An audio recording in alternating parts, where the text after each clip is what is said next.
Fancy garment and kids mall, Ayesha Nagar police station के सामने, हजार खोली, मालेगांव।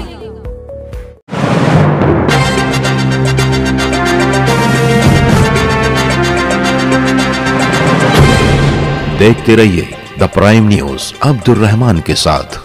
कल रात में मैं गुजरात के ऊना में कार्यक्रम में था और 10 बजे तक मेरा कार्यक्रम चला। उस कार्यक्रम में मैंने ये कहा था कि बीजेपी और आरएसएस ये ऑर्गेनाइज्ड क्राइम करने वाले लोग। मुझे नहीं मालूम था कि वो 10 बजे के और 10:30 बजे के बीच में एक बहुत बड़ा ऑर्गेनाइज्ड क्राइम करने का जघन्य अपराध करेंगे। अगर ऐसा हुआ, दूसरी महत्वपूर्ण बात मैं ये कहना चाहता हूं कि अतीक अहमद ये कन्विक्टेड व्यक्ति थे, यानी न्यायालय ने उनको अपराधी घोषित किया। न्यायालय ने उसको अपराधी घोषित किया था। निश्चित रूप से वो अपराधी था, उसका समर्थन नहीं किया जा सकता और किसी को भी अपराधी का समर्थन नहीं करना चाहिए।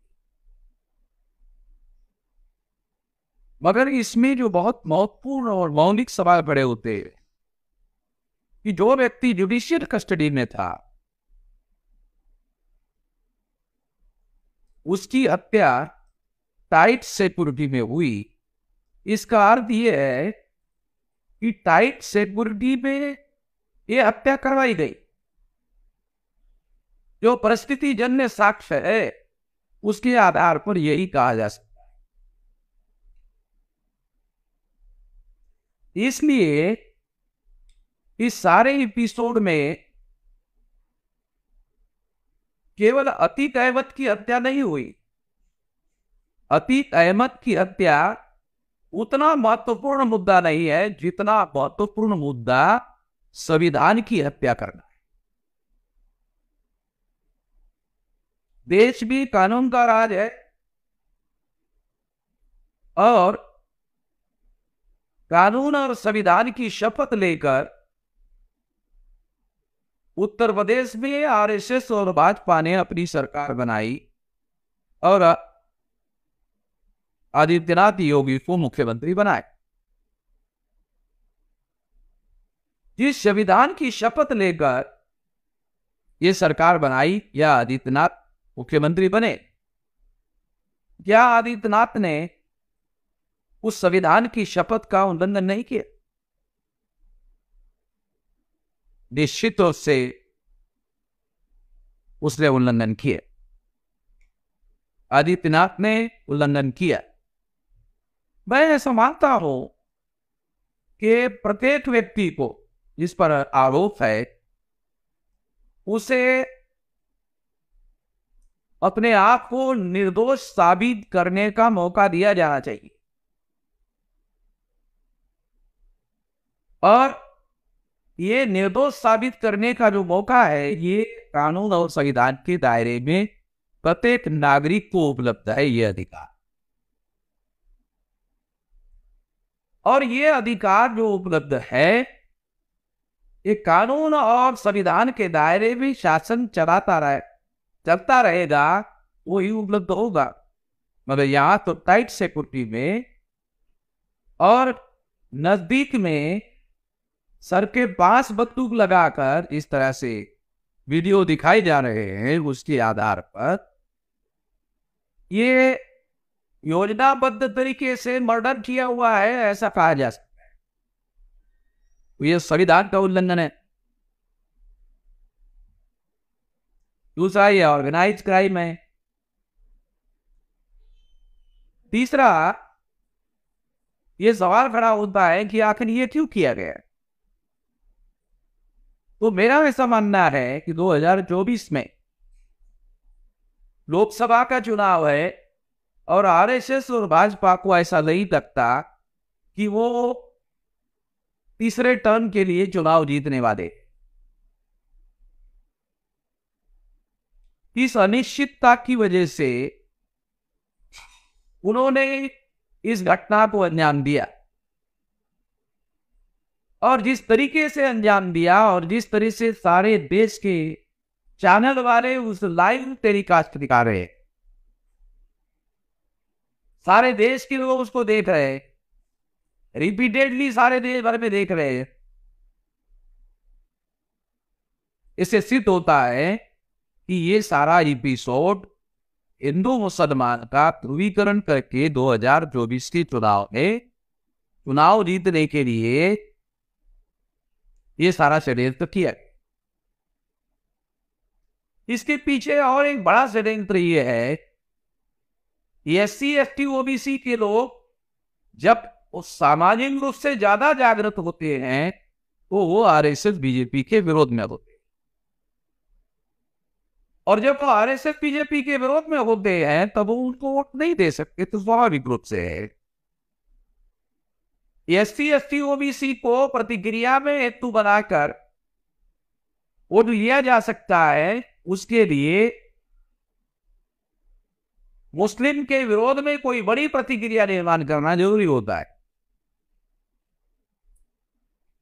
अतीक अहमद की हत्या बड़ी प्रतिक्रिया मुस्लिम विरोध में निर्माण करने के लिए ये की गई हत्या है, और हिंदू मुसलमान के थ्योरी पर अरे सर बीजेपी के लोग कहते हैं, कोई दूसरे लोग तो काम करते हुए दिखाई नहीं दे रहे। जब दूसरे लोग काम करते दिखाई नहीं दे रहे तो इसका मतलब ये है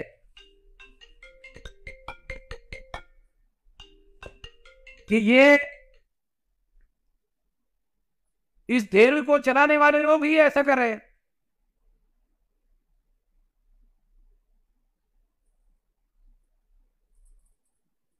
दो 2024 के चुनाव में इसका फायदा और इसे बीजेपी को होगा। अब जब इसका फायदा आरएसएस बीजेपी को ही होगा, जिसको फायदा होगा, स्वाभाविक रूप से उन्हीं लोगों ने इस षड्यंत्र पूर्वक ये काम किया है। ऐसा सर्कमस्टेंशियल एविडेंस के आधार पर कहा जा सकता है। अगर जांच होती है तो जांच में ये पता भी चल जाएगा, इस षड्यंत्र का भी पता चलेगा। मगर उत्तर प्रदेश की सरकार या भाजपा की ही सरकार जांच करेगी, ये तो जांच होगा नहीं। इसलिए अगर जांच करना है तो जुडिशियल कस्टडी का आदमी, उसकी अगर मर्डर हुई तो जिम्मेदारी तो सुप्रीम कोर्ट की बनती है।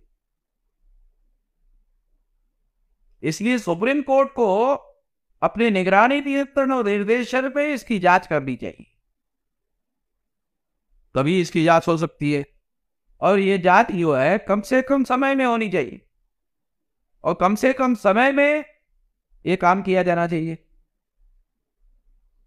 और एक महत्वपूर्ण बात है, इस घटना का नेशनल इंटरनेशनल परिणाम होना अवश्य है, अवश्यंभावी है। और अगर ऐसा परिणाम होता है,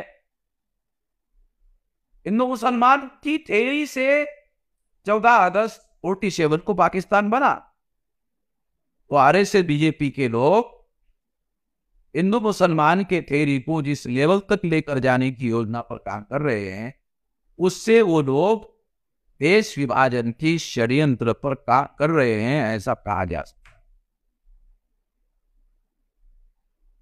ये संविधान विरोधी काम है, ये देश विरोधी काम है, ये देश तोड़ने का भी षड्यंत्र है। इसको हर हालत में रोका जाना चाहिए, हर परिस्थिति में रोका जाना चाहिए। हम जल्दी ही इसके बारे में नेशनल लेवल पर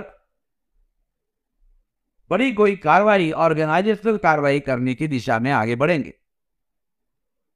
क्योंकि ऑर्गेनाइज कार्रवाई हम क्यों करेंगे? क्योंकि इसके पीछे SC ST OBC को हिंदू बनाकर 2024 में वोट लेने की साजिश का हिस्सा है। इसलिए ये घटना मुस्लिम विरोधी नहीं है, ये घटना SC ST OBC के विरोध में है। वो SC ST OBC के लोगों को सारे देश भर में इसके लिए संगठित होकर इसकी प्रतिक्रिया देना बहुत ज्यादा जरूरी होगा, नहीं तो उनके वोट का अधिकार 0 हो जाएगा। वोट के अधिकार पर जो संवैधानिक अधिकार मिले हुए हैं वो अधिकार भी 0 करने का RSS BJP का षड्यंत्र है। इससे सभी लोगों को सावधान रहना जरूरी है। ये मेरी पहली प्रतिक्रिया है। इस पर हम लोग ऑर्गेनाइज आंदोलन करने की दिशा में जल्दी ही मैं घोषणा करूंगा। मैं इस मौके पर इतना ही कहना चाहता हूं। धन्यवाद।